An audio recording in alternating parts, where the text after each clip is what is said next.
If you've ever had that dream of a perfect apple harvest, bushels of crisp, perfect fruit, only to watch disease just completely ruin it, well, you know how frustrating that is. Today, we're going to get a handle on the most common apple tree diseases, and we're going to do it with a proactive, natural approach that really truly works. So let's dive in.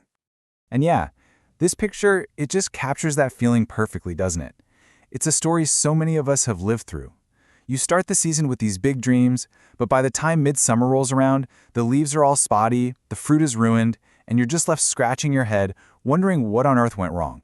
So here's our game plan for today. We're going to start with the core problem, what's really going on. Then we'll get into a prevention mindset, meet the top 5 threats you'll face, build a natural defense strategy, and wrap it all up with a simple year-round action plan that'll put you on the path to a healthy harvest. Okay, let's just get one thing straight right from the beginning. For most of us growing apples at home, the real enemy isn't the bugs, it's disease. This is the battle that really determines whether you get to enjoy those apples or not. And what's so crucial to understand is that healthy trees can actually fight back pretty well on their own. Most of these diseases only get a foothold because a tree is already stressed out about something. So our goal isn't just fighting symptoms, it's about building a tree's natural resilience, right from the very start. And this brings us right to our core philosophy here.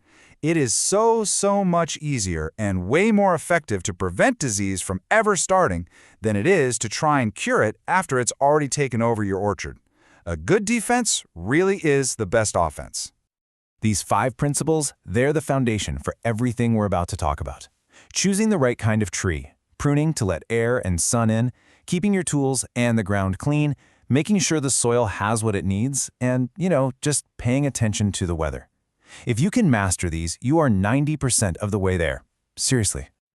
All right, it's time to meet the villains of our story. Because when you know exactly what you're up against, you can tailor your defense for maximum impact. So let's meet the top 5 threats to your apple trees. And here they are, our 5 biggest troublemakers. Think of this chart as your most wanted list for the orchard. Just take a quick look. Do you notice a pattern? Look under that prime conditions column. Cool, wet, humid. See? Moisture is the common enemy here. That is such a key piece of the puzzle. We'll get into each one, but just understanding that link is your first big step to prevention. First up, we have apple scab. This is the classic orchard heartbreak. If you're seeing those dark, almost velvety-looking spots on the leaves and scabby patches on the fruit, this is your culprit.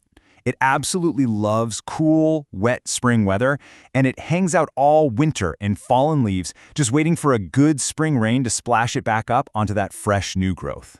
But here's the good news. We can totally break its life cycle with a year-round battle plan. It actually starts in the fall when you rake up and get rid of those infected leaves.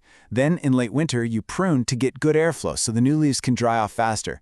And in the spring, you protect that new growth with an organic spray right when you see those little green tips, and you reapply it after a rain. Next up is fire blight, and believe me, it is as nasty as it sounds. This is hands down the most destructive disease on our list. It's actually a bacteria, not a fungus, and it makes the branches look like they've literally been burnt, creating this really distinct shepherd's crook shape where the tip just curls over. The key here is immediate aggressive action. If you see this, you have to prune out that infected branch at least a foot below any visible damage, and you have to sanitize your tools between every single cut to stop it from spreading. This is not one you can wait on. Now here's one you've probably seen before on other plants: powdery mildew. It looks exactly like its name suggests, like someone dusted your new leaves with a white powdery film. It just thrives in the shade and humidity you get inside a dense, overgrown canopy, and it slowly robs the tree of its energy. The good news is beating it is pretty straightforward. First, prune that tree. Open up the canopy to let sunlight and air get to the center. Mildew hates sunlight. And second, always water at the base of the tree, not all over the leaves. And try to do it in the morning so any moisture that does splash up has a chance to burn off quickly. This one is, well, it's unmistakable. Cedar alkyl rust creates these incredibly vivid, almost fluorescent orange spots on the apple leaves. And it has this really fascinating life cycle. It actually needs a second host plant, a nearby cedar or juniper tree, in order to survive. So the most effective way to stop it is to just break that cycle. If you can, remove any infected juniper hosts that are nearby. But if you can't do that, the next best thing is to plant apple varieties that are naturally resistant to the disease, like a Liberty or an Enterprise apple. Okay, so we've met the enemies. Now let's talk about executing the solutions. And you know what the best part is? A few key strategies will defend your trees against multiple threats all at once.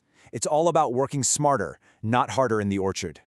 I mean, this slide really says it all, doesn't it? Just look at the difference. On the left, you've got this dense, tangled mess. It's a perfect breeding ground for fungus. And on the right, you have this beautiful, open structure that allows for that critical airflow and sunlight to get in. This one single practice, proper pruning, is your #1 weapon against disease. So how do you do it right? Well, you want to create a nice open shape.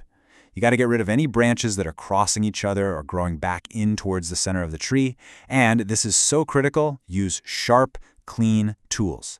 Keep a little jar of bleach solution with you and sanitize your pruners between cuts to avoid spreading disease from one branch to another. And here's a super important rule for orchard hygiene that a lot of people miss. Never, ever compost diseased leaves or fruit. Those spores are tough little things. They'll survive the winter in your compost pile, and you'll just end up spreading the infection right back into your orchard next spring. Bag it up or burn it, but don't compost it. Now let's demystify organic spraying, because it's not that complicated. First off, timing is everything. You're not spraying all year round. You're just trying to protect that new growth in the spring. Neem oil or sulfur are fantastic against scab and mildew. Liquid copper is great for rust. The main thing to remember is that you have to reapply it after a heavy rain washes it all off. Okay, let's pull all of this together now into one simple, actionable checklist that you can use all year long.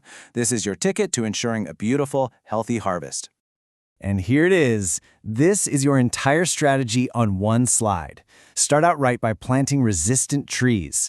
Prune for airflow. Rake up all those leaves in the fall. Sanitize your tools like crazy. Spray strategically, not constantly. And thin out your fruit. If you follow this checklist, I promise you will see a dramatic difference in the health of your trees.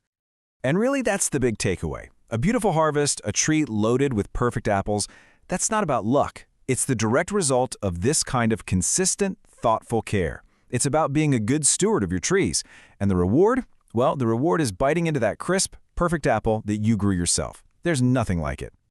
So I'll leave you with this question to think about. Looking at your own trees, or maybe the trees you're planning to plant, what is the very first step you're going to take after watching this? Is it scheduling a day to prune? Or maybe researching a new resistant variety? Whatever it is, taking that first step is how you start this journey to a much healthier, happier orchard.